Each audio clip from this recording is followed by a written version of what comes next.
जय हिंद दोस्तों, कैसे हो आप सभी लोग। आशा है मस्त और बिंदास होंगे और अपनी पढ़ाई को बहुत अच्छे से कर रहे होंगे। अपना जो जियोमेट्री का टॉपिक चल रहा था, जियोमेट्री में जो शीट नंबर 8 चल रही थी और उसमें जो कॉन्सेप्ट चल रहे थे वो सर्कम रेडियस से रिलेटेड जो कॉन्सेप्ट होते हैं कि किसी भी ट्राइंगल की जो सर्कम रेडियस होती है वो कैसे निकालें। तो सारे कॉन्सेप्ट लगभग जो सर्कम रेडियस से रिलेटेड थे वो कंप्लीट हो चुके हैं। तो आपको ऐसे जो व्यूअर्स हैं जिन्होंने लास्ट का सेशन कंप्लीट नहीं किया है तो सबसे पहले कॉन्सेप्टों को कंप्लीट करें, उसके बाद इस सेशन को कंटिन्यू करें। क्योंकि जो कॉन्सेप्ट थे बेसिकली कॉन्सेप्टों को मैंने कल के सेशन में बिल्कुल पूरी तरीके से आपको कंप्लीट करवाने की कोशिश की थी। कुछ क्वेश्चन भी प्रैक्टिस करवाए थे। क्वेश्चन इस तरीके से प्रैक्टिस करवाए थे कि एक एग्जामिनर किस माइंड से क्वेश्चन को क्रिएट करता है, कैसे एक कॉन्सेप्ट पर क्वेश्चन क्रिएट हो सकते हैं, कैसे लैंग्वेज को घुमाया जा सकता है। ये सारी चीजें मैंने लास्ट के सेशन में आपको कंप्लीट कराने की कोशिश की थी। उम्मीद है आप सभी लोगों ने बहुत अच्छे से उसको कंप्लीट किया होगा। जैसे कि मैंने आपको कॉन्सेप्ट बताने के बाद, जैसे कि जो सर्कम रेडियस निकालने के जो कॉन्सेप्ट है उनको समझाने के बाद मैंने आपको कुछ क्वेश्चन भी प्रैक्टिस करवाए थे कि एक एग्जामिनर किस तरीके से क्वेश्चन क्रिएट करता है और आप कैसे कम से कम टाइम में इतने छोटे छोटे सॉल्यूशन के द्वारा मैंने आपको बताया था कम से कम पेन का यूज करते हुए आप क्वेश्चन का जवाब कैसे दोगे। तो इन सारी चीजों को आपको डिटेल में डिस्कस करवाने के बाद मैंने क्वेश्चन को प्रैक्टिस करवाया था और लगभग 5 से 6 क्वेश्चन प्रैक्टिस भी करवाए थे लास्ट के सेशन में। आज उससे आगे के क्वेश्चन की प्रैक्टिस करेंगे और आगे के क्वेश्चनों को जो कॉन्सेप्ट है उनको भी समझेंगे कि एक एग्जामिनर किस तरीके से क्वेश्चन क्रिएट करता है, कैसे आपको सॉल्यूशन निकालना है। एग्जाम में जो एग्जाम के हॉल में जो एग्जामिनर का जो क्वेश्चन क्रिएट करने का तरीका होता है उस टाइम जो आपके माइंड में प्रेशर रहता है उस प्रेशर में भी आप हर एक क्वेश्चन के में जो कॉन्सेप्ट यूज किए गए हैं वो कॉन्सेप्ट आपके माइंड में कैसे तुरंत हिट हो क्वेश्चन को देखते ही, ये सारी चीजें मैं सेशन के थ्रू आपको कंप्लीट करवाने की कोशिश कर रहा हूं। तो आप सभी लोग इस सेशन को जरूर ज्वाइन कीजिए और अगर आपको सेशन पसंद आ रहे हैं तो उसको ज्यादा से ज्यादा शेयर कीजिए। तो आइए आज का सेशन स्टार्ट करते हैं। कॉन्सेप्ट लास्ट के सेशन के है इसलिए अभी कोई कॉन्सेप्ट डिस्कस नहीं करेंगे। पहले उन सारे कॉन्सेप्टों पर जो क्वेश्चन क्रिएट हुए उन सारे क्वेश्चनों की प्रैक्टिस करेंगे, ठीक है। तो सबसे पहले क्वेश्चन नंबर 21 को आप बहुत अच्छे से शांत मन से पढ़िए। एक तरीका और है क्वेश्चन को जल्दी पकड़ने का कॉन्सेप्ट को कि आप क्वेश्चन को हड़बड़ी में कभी मत पढ़िएगा। एग्जाम के हॉल में इतना पर्याप्त टाइम आपको मिलता है कि आप क्वेश्चन को पढ़ लो और आप क्वेश्चन का आंसर विद इन टाइम के अंदर दे सकते हो। लेकिन अगर आप हड़बड़ी के अंदर आप क्वेश्चन को पढ़ोगे आपका टाइम 1 से 2 बार क्वेश्चन में वेस्ट होगा जो आपको पूरा पेपर अटेम्प्ट करने के लिए टाइम की कमी को बताएगा, ठीक है। तो आपको क्वेश्चन को एक ही बार में इस तरीके से पढ़ना है, रीड करना है कि आपको सारा कॉन्सेप्ट समझ में आ जाए। जैसे आप यहाँ देखिए क्वेश्चन में क्या कहा गया है, बहुत ही लॉजिकल और इंटरेस्टेड क्वेश्चन है। आप ऐसे क्वेश्चन को स्किप करने की कोशिश ना किया करो, केवल ऐसे क्वेश्चनों को बार बार प्रैक्टिस किया करो जिससे आपको जो क्वेश्चन लॉजिकल होते हैं ऐसे क्वेश्चनों से क्या होता है आपके माइंड में जो सॉल्यूशन करने की जो टेक्निक है वो डेवलप होती है। तो आपको इनको जरूर सॉल्व करना है, एक नहीं 2 बार नहीं 3 बार, आपको जितनी बार आप कर सको उतनी बार इनकी प्रैक्टिस जरूर किया करो। जैसे क्वेश्चन में क्या कहा गया है कि एक त्रिभुज है, क्या है, एक त्रिभुज है और जो त्रिभुज है उस त्रिभुज को जो साइड दी गई है वो क्या है 3:5:7 यानी कि जो साइड दी गई है वो रेशियो की फॉर्म में दी गई है। आगे क्या कहा गया है कि 2√3 सेंटीमीटर त्रिज्या की एक वृत्त में अंकित है। यहां से एक चीज आपके माइंड में बहुत अच्छे समझ में आ जानी चाहिए कि एक जो ट्रायंगल है 3:5:7 साइड वाला एक ट्रायंगल है जो एक 2√3 रेडियस वाले जो सर्कल है उसके अंदर क्या है बना हुआ है। यानी कि बेसिकली आपको ये जो दिया है ये आपका क्या हो जाएगा यहाँ पर कैपिटल आर, क्या हो जाएगा सर्कम रेडियस। आपको सर्कम रेडियस कितनी दी गई है 2√3, इतना आपके माइंड में आ जाना चाहिए। वो कैसे आएगा जब आप क्वेश्चन की प्रैक्टिस करोगे, कॉन्सेप्ट पे अपनी अच्छे से पकड़ बनाओगे। आगे आपको क्या करना है, आपको निकालना है त्रिभुज का क्षेत्रफल। क्या निकालना है, आपको ट्रायंगल का एरिया निकालना है। देखो यहाँ डायग्राम बनाने की बिल्कुल जरूरत नहीं है, डायरेक्ट आप कर सकते हो, एक लाइन में आप इसका सॉल्यूशन निकालोगे। कैसे, जैसे अगर मान के चलिए क्या है आपको ट्रायंगल की तीनों साइड दी गई हो तो आप उसकी सर्कम रेडियस कैसे निकालते हो, उसका मैंने आपको फॉर्मूला लिखवाया था कि r इक्वल टू क्या होता है ट्रायंगल की तीनों साइडों का क्या कर दो मल्टीप्लाई अपॉन 4 डेल्टा। यहाँ पर जो डेल्टा है वो क्या है, एरिया। तो आपको क्या दिया है, रेशियो दिया है। आप रेशियो से एरिया निकाल सकते हो, बिल्कुल निकाल सकते हो। आप यहाँ से क्या निकाल सकते हो, एरिया निकाल सकते हो। इस फॉर्मूले में रखोगे, आपका जो एग्जैक्ट एरिया होगा वो आपका निकल के आ जाएगा, क्योंकि यहाँ रेशियो है। रेशियो को हटाओगे तो किसी ना किसी वेरिएबल से आपको मल्टीप्लाई करना पड़ेगा, किसमें, साइड में। तो आप यहाँ देखो, अगर मान लो 7 और 5 क्या हो जाएगा, 12, 12 और 3 कितने हो जाएंगे, 15, यानी कि 15। अगर आप 15 से इसका एस की वैल्यू निकालोगे तो पॉइंट में आएगी। तो आप बेसिकली यहाँ पर एक काम कर सकते हो, इस रेशियो में किससे मल्टीप्लाई कर दो, 2 से, जिससे क्या है आपका एस की वैल्यू पॉइंट बन जाए। पॉइंट में सॉल्यूशन करोगे, आपका क्या होगा, थोड़ा टाइम खराब होगा, उस टाइम को आप इस टेक्निक से बचा सकते हो। तो आपका क्या आ जाएगा, यहाँ से 6 रेशियो 10 रेशियो 14, ठीक है। ये आपकी क्या आ गई, साइड का रेशियो। अब अगर आप रेशियो को हटाओगे तो साइड क्या हो जाएंगे, मान के चलो इसका जब रेशियो हटाओगे तो आपकी साइड बन जाएंगी क्या, 6x 10x और 14x। इतना समझ में आया, बिल्कुल आया होगा। अगर यहां से आप s की वैल्यू निकालोगे, s की वैल्यू क्या हो जाएगी आपकी, 10 और 14 कितने, 24, 24 और 6 कितने हो जाएंगे, 30, 30 का हाफ करोगे तो आपकी s की वैल्यू निकल के कितनी आ जाएगी, आप यहाँ पर 15x, कितनी आ जाएगी, 15x। अगर यहाँ से आप एरिया निकालना चाहो तो वही हीरोइंस का फॉर्मूला लगाओगे। कैसे निकालोगे, रूट 15x इंटू क्या हो जाएगा, 15x माइनस 6x, तो कितना हो जाएगा आपका 9x, इंटू में क्या आ जाएगा आपका 15 में से 10x जाएंगे, कितने बचेंगे आपके 5x, इंटू 15 में से 14x जाएंगे, कितना बचेगा आपका x। अगर आप इसको सोल्व करोगे तो आपका एरिया क्या निकल के आएगा, यहाँ से एरिया निकल आएगा आपका 9 पंचे 45, यानी इसमें 15 और इसमें 15, तो आपका 15 निकल आएगा रूट से बाहर। x x x x कितनी बार है, 4 बार, यानी x स्क्वायर बाहर आ जाएगा। अंदर क्या बचेगा आपका 3, तो अंदर क्या हो जाएगा आपका रूट 3। तो आपका एरिया क्या निकल के आ गया, यहाँ से 15x स्क्वायर रूट 3, आपका एरिया ये निकल के आया। लेकिन आप यहाँ देखोगे कहीं भी x के फॉर्म में आपका ऑप्शन नहीं दिया है। x की वैल्यू कहां से निकालोगे आप x की वैल्यू यहाँ से, आपको जो सर्कम रेडियस दी गई है वो कितनी दी गई है, 2√3 इक्वल टू साइड क्या हो जाएंगे आपकी 6x into 10x into 14x, upon में क्या हो जाएगा आपका 4 गुणे डेल्टा की वैल्यू कितनी आ गई आपकी 15x स्क्वायर इंटू √3, ये आपकी वैल्यू निकल के आ गई।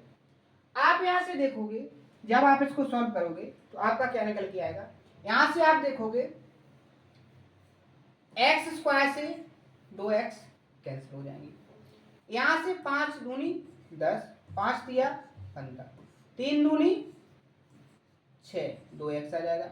यहां से ये 2 बार हो जाएगा और एक कितनी बार हो जाएगा, 7 बार। आगे सॉल्व करोगे तो आपका क्या आ जाएगा, यहां से देखो 7 दूनी 14, यहां से देखो 2 से 2 कैंसिल हो जाएंगे, आपका बचेगा क्या, यहाँ पर 7x, यहाँ पर √3 और नीचे भी √3, यहाँ से इसका मल्टीप्लाई होगा कितना आ जाएगा 3, और ये जो 7 यहाँ पर बचा था वो इसके नीचे आ जाएगा। तो क्या आ जाएगा आपका x की वैल्यू निकल के आएगी क्या, 3/7। आपको एरिया निकालना था, इसमें आप x की वैल्यू पुट करोगे क्या हो जाएगा 15, x स्क्वायर यानी 9 अपॉन क्या हो जाएगा 49 इंटू √3, क्या हो जाएगा 15 नंबर 135 अपॉन 49 इंटू √3। आपका ऑप्शन नंबर डी क्या हो जाएगा इसका करेक्ट आंसर। मैथ्स का क्वेश्चन है, लॉजिकल क्वेश्चन है, डाटा थोड़ा कैलकुलेटिव दिया है, इसलिए थोड़ा क्या है इसका सॉल्यूशन लेंथी बन रहा है।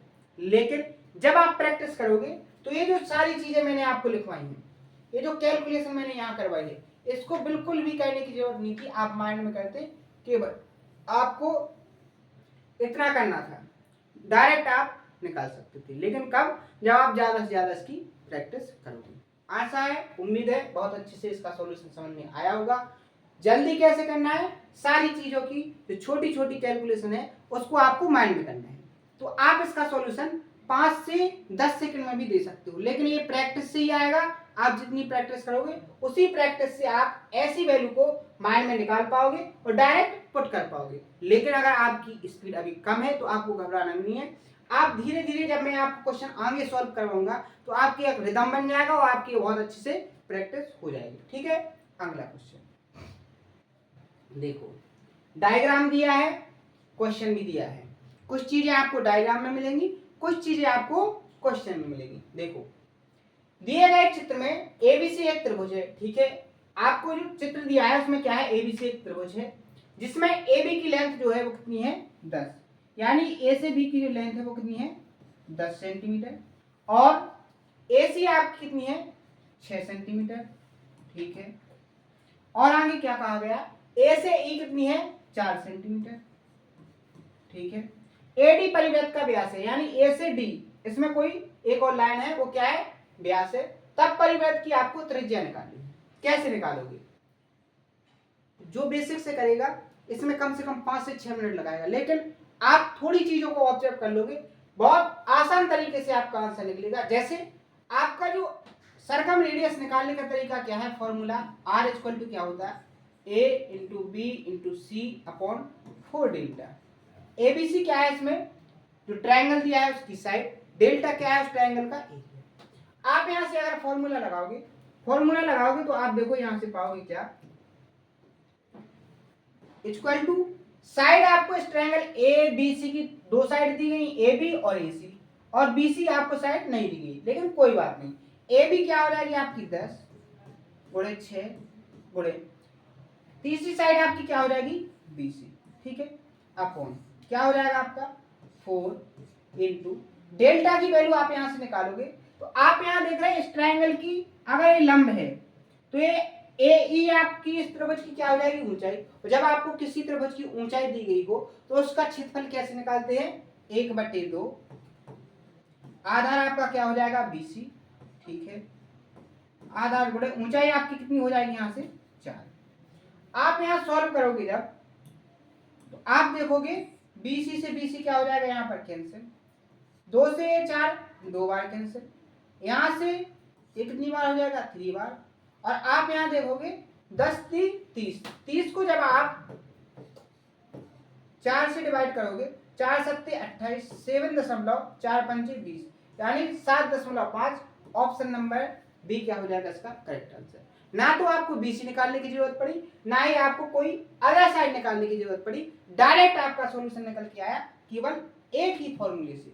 लेकिन अगर आप क्वेश्चन को पढ़ते हो और आप चीजों को ऑब्जर्व नहीं करते हो तो आप क्या करोगे, सबसे पहले आपके माइंड में एक ही चीज सर्कुलेट होगी, वो क्या, कि आप ट्रायंगल की 2 साइडें आपको दी गई हैं, सबसे पहले आप क्या निकालो, इसकी तीसरी साइड निकालो। और आप इस फॉर्मेट में जब जाओगे, इस बेसिक से आप जब इसको सॉल्व करोगे तो आपका बहुत सारा टाइम खराब होगा। आप अगर इस टेक्निक से क्वेश्चन को सॉल्व करते हो तो आपका बहुत सारा टाइम बचेगा, और जो आगे जैसे इस तरीके के क्वेश्चन आएंगे उसमें आप अपना टाइम लगा सकते हो और अपने सॉल्यूशन 100% तरीके से कंप्लीट कर सकते हो।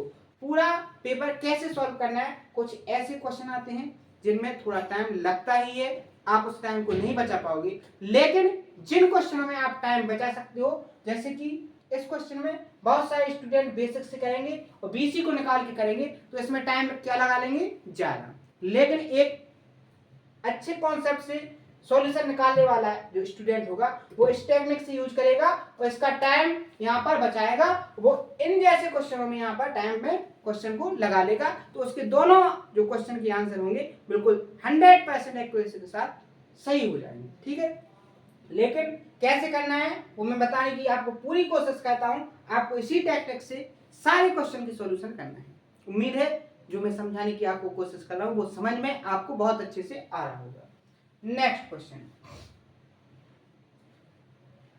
अब ये आपके माइंड को बिल्कुल एकदम हिला के रख देगा। जो क्वेश्चन है ना, क्वेश्चन का सबसे पहले तो डायग्राम आपको बनाना आना चाहिए। इस क्वेश्चन में अगर आपने डायग्राम बना लिया तभी जाके आपका इस क्वेश्चन का आंसर निकाल पाओगे, वरना आप क्वेश्चन की लैंग्वेज में ही घूमते रहोगे और आप इसको सॉल्व नहीं कर पाओगे। जैसे आप यहाँ देखिए, डायग्राम बनाना एक बहुत बड़ा आर्ट है, जिसको आप केवल प्रैक्टिस से अपने अंदर डेवलप कर सकते हो। ठीक है, मैं आपसे केवल एक ही बात कहता हूं कि जो चीज आपको टफ लगे, जो चीज आपको कठिन लगे, उस पर केवल आप प्रैक्टिस कीजिए, सारी चीजें सिंपल हो जाएंगी। जैसे आप यहाँ देखिए क्वेश्चन में क्या कहा गया है कि केंद्र ओ के त्रिज्या 10 सेंटीमीटर की एक वृत्त में पी क्यू और पी आर प्रत्येक 12 सेंटीमीटर लंबाई की दो जीवाएं यानी कॉर्ड हैं। आपकी एक जो सर्कल दिया है उसकी त्रिज्या कितनी है 10 सेंटीमीटर।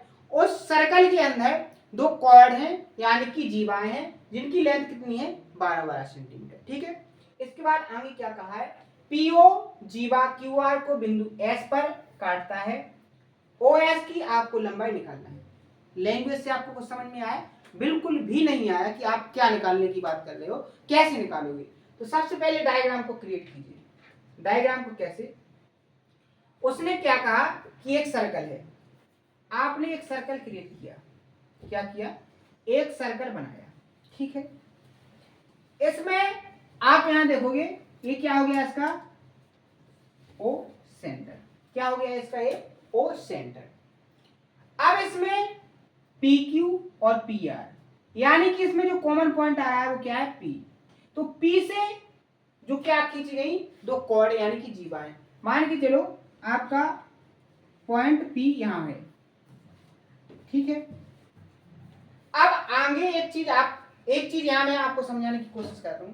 जैसे यहां पर ये सर्कल है, ठीक है, अब समझाने की कोशिश में आपको यहां पर क्या करना चाहता हूं कि जैसे जो जीवाएं खींचेंगी, जैसे वो सेंटर से आगे जाएंगी या सेंटर से पीछे रह जाएंगी, इस चीज की बार आपको बहुत अच्छे से फोकस करना होगा, क्योंकि अगर आप आगे खींच दोगे तब भी आपका आंसर गलत हो जाएगा। अगर आप पीछे खींचोगे, एग्जैक्ट खींचना है, कैसे खींचेंगी तो उन्हीं पर आपको वो समझाएंगे, वो कॉन्सेप्ट जो होता है उनके पीछे का, सबसे पहले उसी को समझिए। जैसे मान के चलिए आपका ये सर्कल है, सर्कल के अंदर मैंने सर्कल को 4 भागों में डिवाइड कर दिया। कितने भागों में? 4 चतुर्थांश इसके बन गए। ठीक है, यहाँ पर कितने डिग्री का एंगल है 90 का, यहाँ पे कितने डिग्री का एंगल है 90 का। अगर ये 10 सेंटीमीटर है तो ये भी कितनी है 10 सेंटीमीटर। अगर ये 10 है और ये 10 है, कितनी है, अगर ये 10 है और ये 10 है, तो आपकी ये वाली जो साइड निकलेगी वो कितनी निकलेगी 10√2। कैसे? पाइथागोरस प्रमेय से।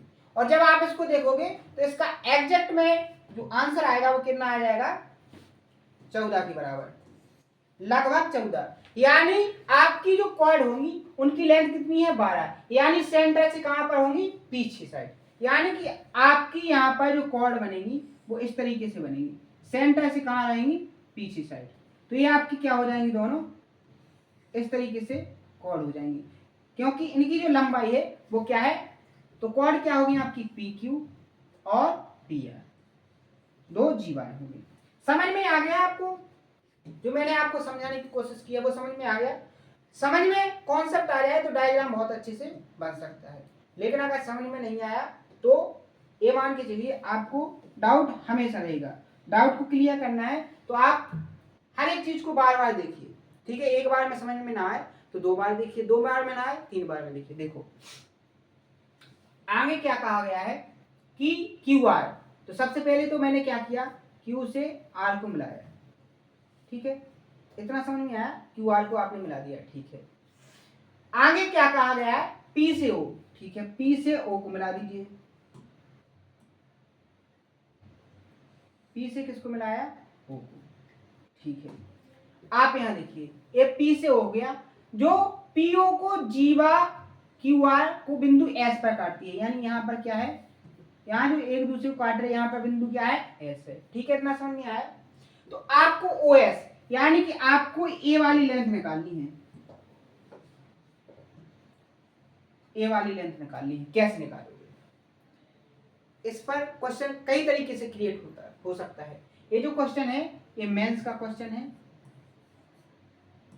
और आगे इस कॉन्सेप्ट में बहुत सारे क्वेश्चन आपको देखने को मिलेंगे, और आप जब प्रैक्टिस करोगे, मॉक दोगे, तो उसमें भी इस तरीके के इस कॉन्सेप्ट में बहुत सारे क्वेश्चन मिलेंगे। किसी में OS की लंबाई पूछी गई है, किसी में PS की लंबाई, और किसी में क्यू आर की लंबाई पूछी गई है और डाटा को चेंज किया गया है। जैसे अभी मैं आपको 2 क्वेश्चन कराऊंगा, इसकी 2 मेथड हैं, दोनों आपको बताने की कोशिश करूंगा। तो आप सबसे पहले तो एक चीज ऑब्जर्व कीजिए, एक चीज ऑब्जर्व आपको क्या करना है, पी क्यू की लेंथ कितनी है 12, पी आर की लेंथ भी कितनी है 12। इतना समझ में आया? बिल्कुल आया। आप अगर यहाँ पर सिमिलरिटी लगाओगे तो जितना जो भाग ऊपर है वही भाग नीचे, यानी कि जो लेंथ ये है और ये लेंथ कैसी है, इक्वल। तो आप क्या ये कह सकते हो कि ये दोनों ट्रायंगल कैसे होंगे, ऊपर वाला और नीचे वाला सिमिलर। और अगर सिमिलर होंगे तो ये जो 2 एंगल हैं, ये दोनों एंगल कितने डिग्री के बनेंगे, 90 के, क्योंकि ये दोनों एंगल कैसे होने चाहिए, इक्वल लेंथ के। अगर दोनों एंगलों की वैल्यू का सम कितना है 180, तो अगर दोनों इक्वल होंगे तो 2 से डिवाइड हो जाएगा, तो एक एंगल की वैल्यू कितनी आ जाएगी 90, यानी ये आपका क्या बन गया, राइट एंगल ट्रायंगल। बन गया कि नहीं बन गया, बिल्कुल बन गया। अब आपको निकालना क्या है, आपको दिया क्या है, बेसिकली आपको दिया गया है एस की सरकम रेडियस, यानी कि आर की वैल्यू दी गई कितनी 10। तो आप फॉर्मूला लगाओ यहां से, आर इक्वल टू क्या हो जाएगा आपका, ए की वैल्यू आपकी क्या हो जाएगी, देखो इस ट्रायंगल में ट्रायंगल पी क्यू आर एक ट्रायंगल है, इसकी सरकम रेडियस आपकी क्या है 10 है। तो आप यहां से सरकम रेडियस का फॉर्मूला लगाओगे, तो एक साइड आपकी 12 इंटू क्या हो जाएगा 12, तीसरी साइड आपको दी नहीं गई है तो क्या हो जाएगी आपकी क्यू आर अपॉन, आप यहां से देखो आपको इस ट्रायंगल का एरिया अपॉन में क्या हो जाएगा 4 इंटू डेल्टा की वैल्यू कैसे निकालोगे, आपकी इस ट्रायंगल की ये क्या हो जाएगी ऊंचाई, और ये आपका क्या हो जाएगा क्यू आर, यहाँ पर बेस, तो क्या हो जाएगा 1/2, बेस आपका क्या हो जाएगा क्यू आर इंटू ऊंचाई आपकी क्या हो जाएगी पी एस, क्या हो जाएगी पी एस। आप यहां देखोगे, देखो इस आर की जो वैल्यू दी गई है कितनी दी गई है 10, कितनी दी गई है 10। यहां से जब सॉल्व करोगे क्यू आर से क्यू आर क्या हो जाएगा यहाँ पर कैंसिल, 2 से 4 2 बार और 2 से 12 6 बार। इतना समझ में आया? पी एस कहाँ जाएगा, यहाँ 12 6 72, यानी कि जो पी एस की लंबाई होगी वो क्या हो जाएगी 72/10, यानी कि पी एस बराबर आपका कितना निकल के आ गया 7.2। अगर P से S की दूरी 7.2 है और आपको एग्जैक्ट में निकालना क्या है किसकी लेंथ, Q से S की, अगर ये टोटल लेंथ आपकी कितनी है 10 और आपको OS की लेंथ निकालनी है, तो 10 में से अगर इतनी लेंथ माइनस कर दोगे, कितनी -7.2, तो आपकी कितनी वैल्यू निकल के आ जाएगी, OS जो निकल के आएगा क्या आ जाएगा 2.8। ऑप्शन नंबर क्या हो जाएगा इसका, ये करेक्ट आंसर। ये तो आपका एक क्वेश्चन हो गया, एक क्वेश्चन हो गया। आप इसका आंसर OS की लंबाई कैसे निकालोगे, तो एक एग्जामिनर आपसे क्या क्या पूछ सकता है, एक तो PS की लंबाई पूछ सकता था, ठीक है, OS की लंबाई उसने पूछी ही है। तीसरी चीज जो एग्जाम में क्वेश्चन में पूछा गया था वो Q से R की वैल्यू पूछी गई थी। तो मैं इसी क्वेश्चन में, जैसे आपको क्वेश्चन सेम डाटा से पूछा गया था, लेकिन यहाँ पर क्या पूछ लिया उसने, QR की लंबाई पूछ ली, वो कैसे निकालोगे, तो मैं यहाँ अलग से डायग्राम ना बनाकर मैं इसी डायग्राम में आपको समझाने की कोशिश करता हूँ कैसे आप निकालोगे। तो आप यहाँ देखो, अगर ये राइट एंगल ट्रायंगल है, क्या है राइट एंगल ट्रायंगल है, अगर ये 12 है और ये 7.2 है, तो आप यहाँ देखोगे 12 और 7.2, तीसरी साइड आपको इस ट्रायंगल की निकालनी है, कैसा है राइट एंगल ट्रायंगल। तो आप अगर इस पॉइंट को हटाओगे तो यहाँ क्या हो जाएगा 120, आप यहाँ डिवाइड करोगे 12 से 10 बार 6 बार, 2 से करोगे तो 5 और क्या रहेगा यहाँ पर, यानी कि ये जो डिवाइड होगा वो किससे होगा 24 से, किससे होगा 24 से, तो यहाँ क्या आ जाएगा आपका 3, क्या आ जाएगा 24 की 72। ठीक है, इतना समझ में आया। तो आप यहाँ देखोगे अगर ये 5 यूनिट की वैल्यू है, ठीक है, ये कितनी की है 3 की है, तो यहाँ क्या 4 होना चाहिए था, नहीं। अब ये कितने गुना है 2.4 गुना, तो ये भी कितने गुना होगा 2.4, यानी कि 9.6। आपकी Q से S की जो वैल्यू निकल के आ गई वो कितनी आ गई यहाँ पर 9.6, कितनी आ गई 9.6। जो QS की लेंथ है वही किसकी है SR की है कि नहीं। अगर ये 9.6 है तो ये भी कितनी होगी 9.6, और अगर मैं बात करूं किसकी QR की, तो 9.6 का क्या हो जाएगा यहाँ पर दुगना, तो 9.6 का दोगुना करोगे तो किसकी लेंथ निकलेगी आपकी क्यू आर की, वो कितनी आ जाएगी 19.2 सेंटीमीटर किसकी लेंथ हो जाएगी क्यू आर की। तो इस तरीके से आपका ऑप्शन नंबर डी क्या हो जाएगा इसका करेक्ट आंसर। ऐसे आप क्वेश्चन को सॉल्व करना है। आशा है जो मैंने आज क्वेश्चन की प्रैक्टिस करवाई है सारे क्वेश्चन आपको बहुत अच्छे समझ में आए होंगे। आगे के जो क्वेश्चन है उनकी जो कॉन्सेप्ट है कल के सेशन में स्टार्ट करेंगे, कॉन्सेप्ट को समझेंगे, क्वेश्चनों की प्रैक्टिस भी करेंगे। उम्मीद है सारी चीजें बहुत अच्छे समझ में आई होंगी और सारी चीजों को आप बहुत अच्छे से कंप्लीट भी करोगे। आज के सेशन में इतना ही, लास्ट के सारे सेशन आप बहुत अच्छे से कंप्लीट करना। इसके बाद कल के सेशन में आगे के कॉन्सेप्टों को समझाऊंगा। उम्मीद है इसी जोश और जुनून के साथ आप सारे सिलेबस को कंप्लीट करोगे और अपने सपने को पूरा करोगे। तो आज के लिए इतना ही, मिलते हैं नेक्स्ट सेशन में। थैंक यू, धन्यवाद।